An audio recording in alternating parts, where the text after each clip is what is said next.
కోర్టుకి నాంపల్లి 12 సంవత్సరాల నుంచి బెయిల్లో ఉన్నారు. 6 సంవత్సరాల తర్వాత మొదటిసారిగా హాజరవుతున్నారు. ఏవేవో వినిపిస్తున్నాయి. ఎందుకు వెంకటరెడ్డి గారు వీళ్ళందరి మీద కక్షాదింపు చర్యలు చేసి ఇబ్బందులు పెడుతున్నారట? సార్, ముందుగా మీకు ప్యానల్ సభ్యులకి ప్రేక్షకులు అందరూ కూడా గుడ్ ఈవినింగ్ అండి. కానూన్ కా హాత్ బహుత్ లంబా అని ఇప్పుడు అనేక సంవత్సరాలు దాన్ని డిలే చేయగలుగుతారు, కానీ ఎండ్ ఆఫ్ ది డే చట్టం ముందు కొన్ని రోజులు లేట్ అయినా కానీ ఖచ్చితంగా చట్టం ముందు ఎవరైనా సరే సమానమే అనేటువంటి మాటకి ఇప్పుడు నిజరూపం తెలుస్తూ ఉంది. ఎందుకంటే అనేక సంవత్సరాలు రకరకాల వంకలు చూపించుకుంటూ ఇప్పటి వరకు దాదాపు కొన్ని వందల వేల వాయిదాలకి ఎగ్గొట్టి బయటే ఉండి ఆ కేసుల్ని ఊరికే జస్ట్ అట్లా అబెన్స్లో పెట్టించి దాన్ని ఆపగల శక్తివంతుడు జగన్మోహన్ రెడ్డి గారు, అందులో నో డౌట్. ఆయనకు ఉన్నటువంటి లీగల్ టీము మోస్ట్ ఇండియాలోనే ది బెస్ట్ టీం ఉంది. దాన్ని పెట్టుకున్నారు. దాన్ని పెట్టుకొని ఎన్ని రకాలుగా డిలే చేయొచ్చో అన్ని రకాలుగా డిలే చేసుకుంటూ ఈవెన్ ఈ మన జగన్మోహన్ రెడ్డి కేసే కాదు, మన కోడికత్తి సీను కూడా భయంకరంగా అనేక సంవత్సరాలు జైల్లో ఉన్నాడు జగన్మోహన్ రెడ్డి గారి వాయిదాలకు రాకపోవడం వల్ల మాత్రమే. సో లీగల్ని ఏ రకంగా దాన్ని డైవర్ట్ చేయాలా, దాన్ని ఏ రకంగా చేయాలనే దాంట్లో సిద్ధాస్తులు, దాంట్లో నో డౌట్. చివరికి ఏంటంటే చట్టం చాలా గొప్పది అనేటువంటిది ఈ రోజున మరొకసారి నిరూపితమైంది. ఎన్ని సంవత్సరాలు ఆగినప్పటికి కూడా చివరికి ఈ రోజున చట్టం ముందు, కోర్టు ముందు వచ్చి వాయిదాకి హాజరవ్వాల్సినటువంటి పరిస్థితి ఏర్పడింది.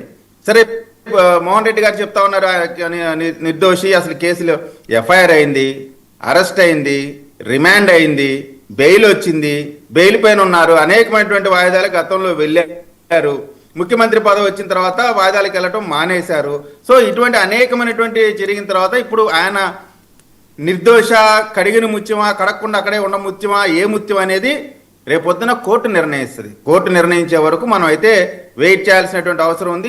ఇప్పటికిప్పుడు ఆయన పైన ఎవరు కూడా ఆయన దొంగనో లేకపోతే వేరే విధంగానో మాట్లాడేటువంటి అంశం కాదు. ఇప్పుడు ఆయన నేరం ఆరోపింపబడ్డ ఒక ముద్దాయి. ఖచ్చితంగా చట్టం ఆయన నిర్దోషి అయితే ఖచ్చితంగా నిర్దోషి అనే వస్తే అతనికే మంచిది కదా. నేనేమవుతుంది, రేపు ఒక పిటిషన్ వేయాలి జగన్మోహన్ రెడ్డి గారు. నేను అనేక సంవత్సరాల నుంచి నేను ఈడీ కేసులని, ఆ కేసులని, సిబిఐ కేసులని నా పైన అనేకమైన నిందలు వేస్తా ఉన్నారు.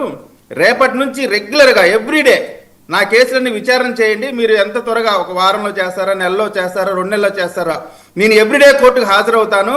కాబట్టి నా కేసులన్నీ త్వరగా తేల్చేసి నేను నిర్దోషిని అయితే నన్ను నిర్దోషిగా బయటికి పడేయండి అనేటువంటి ఒక పిటిషన్ కానీ వేశారనుకోండి, అసలు మోహన్ రెడ్డి అన్న కోరుకున్నట్టు కడిగిన ముత్యంలాగా వస్తారో, ఏ విధంగా వస్తారో అనేటువంటిది చట్టం నిర్ణయిస్తుంది.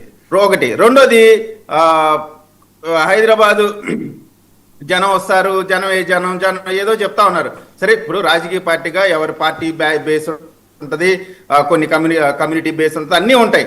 సరే, జనం వస్తే రావచ్చేమో. జనం రావటం, జగన్మోహన్ రెడ్డి గారికి ఫస్ట్ నుంచి కూడా మాస్ ఫాలోయింగ్ ఉంది.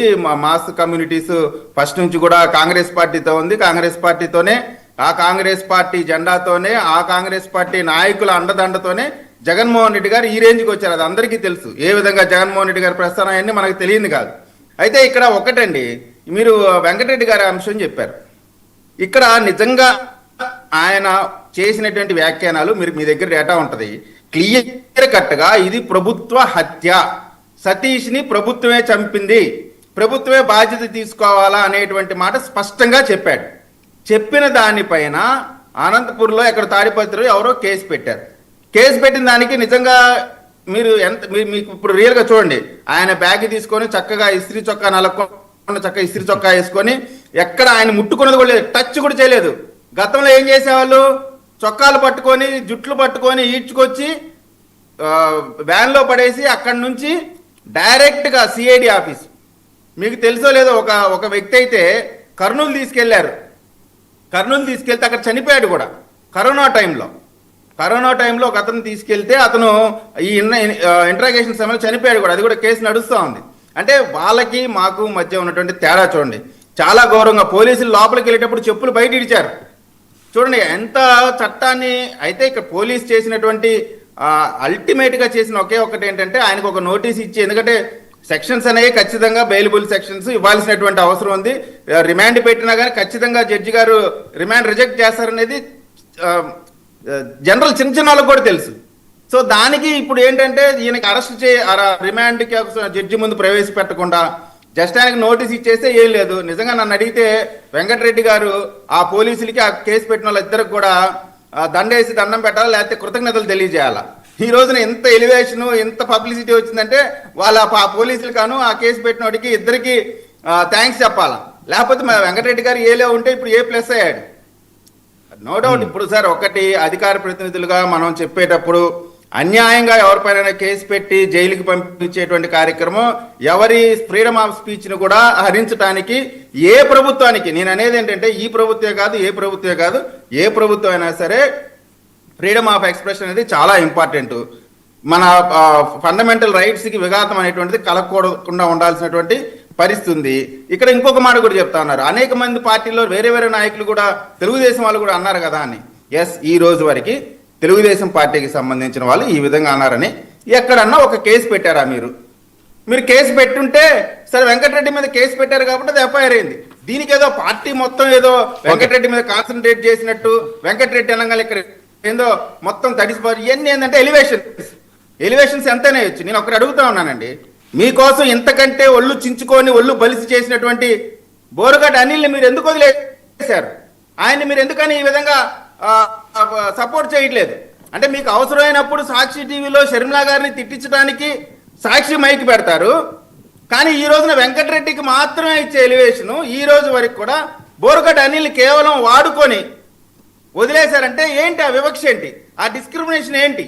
దానికి కూడా సమాధానం చెప్పాల్సిన అవసరం మోహన్ రెడ్డి గారికి, అదేవిధంగా వైఎస్ఆర్ కాంగ్రెస్ పార్టీకి, అదేవిధంగా అన్న మన పెద్దలు ఉన్నారు రజనీ గారు, పురుషోత్తమ్ రెడ్డి గారు కూడా చెప్తారని ఆశిస్తున్నాను. ఓకే రజనీ గారు, మీరు కూడా అడ్వకేట్ కాబట్టి ఏం జరగబోతుంది జగన్మోహన్ రెడ్డి గారు అంశం? గతంలో 6 సంవత్సరాల క్రితం సార్ నేను తెలంగాణ దిశ ఎన్కౌంటర్ కేసు కీలక ఘట్టం జరుగుతున్నప్పుడు ఆయన అప్పుడు కోర్టుకు వచ్చారని తెలిసింది సార్. సో అప్పుడు నాకు ఇమీడియట్ గా ఆయన ఎప్పుడెప్పుడు చూడాలా, అసలు ఒక ముద్దాయి గెటప్ లో, అంటే మనకి అత్తారింటికి దారేదిలో పవన్ కళ్యాణ్ గారు డ్రైవర్ ఎలా ఉండాలో కొన్ని భంగిమలు చూస్తుంటారు చూడండి, ఆ మాదిరిగా ఆయన ఒక ముద్దాయిగా ఎలా 2 చేతులు కట్టుకొని తల దించుకుంటారా, అసలు బాధపడతారా, లేకపోతే ఎలా సమాధానం చెప్తారు, ఇవన్నీ చూడడం కోసమని నేను అప్పుడు హైకోర్టు నుంచి ఇక్కడ ఈ కోర్టుకు వచ్చినానండి, నాంపల్లి కోర్టుకు వచ్చాను. సో వస్తే అప్పుడు సడన్గా ఇన్ కెమెరా ప్రొసీడింగ్స్ అన్నారండి. నాకు చాలా ఆశ్చర్యం వేసింది, ఎందుకంటే రేప్ కేసుల్లోనూ, ఫోక్సో కేసుల్లోనూ మైనర్ పిల్లల మధ్య లేకపోతే ఇలాంటి ఇన్సిడెంట్ లో ఆ తలుపులు డోర్ లాక్ చేసి ఇన్ కెమెరా ప్రొసీడింగ్స్ జరుగుతారు. కానీ అక్కడేందో సడన్ గా ఇన్ కెమెరా ప్రొసీడింగ్స్ అన్నారు. ముందుగానే ఫ్రంట్ బెంచ్ లో కూర్చుని ఆయనకి ఎదురుగా నుంచుందో ఆయన కనపడతారు, ఇక్కడైతే అసలు ఎలా మాట్లాడతారు, ఏం చెప్తారని తెలుసుకుందాం వెళ్ళాం. సడన్ గా డోర్స్ అన్ని లాక్, అందరినీ బయటకు పంపించినారు, వాళ్ళ అడ్వకేట్ వీళ్ళకి అడ్వకేట్, ఇలా జరిగింది సార్ గతంలో. అంటే 6 సంవత్సరాల క్రితం నాకు చాలా బాగా గుర్తండి. సో ఇప్పుడు ఎలా జరుగుతుంది? ఇప్పుడు కూడా ఇన్ కెమెరా ప్రొసీడింగ్స్ పెడతారా? జగన్ గారు వచ్చి ఇప్పుడు సమాధానం చెప్పాల్సి వచ్చిద్దా? ఇప్పుడు ఆల్మోస్ట్ వ్యక్తిగత హాజరుకి మినహాయింపు లేదు అన్నారు సార్. చాలా లెటర్లు పెట్టున్నారట, నా అడ్వకేట్ వస్తారు, నాకు కొంచెం హెల్త్ బాగాలేదనో లేకపోతే ఇంకోటి ఏమైనా పెట్టుంటారు. ఎందుకంటే గత 10 days నుంచి జరుగుతుంది ఈ ప్రాసెస్, అతను ఈ హాజరుకి వెళ్లకుండా ఉండడానికి.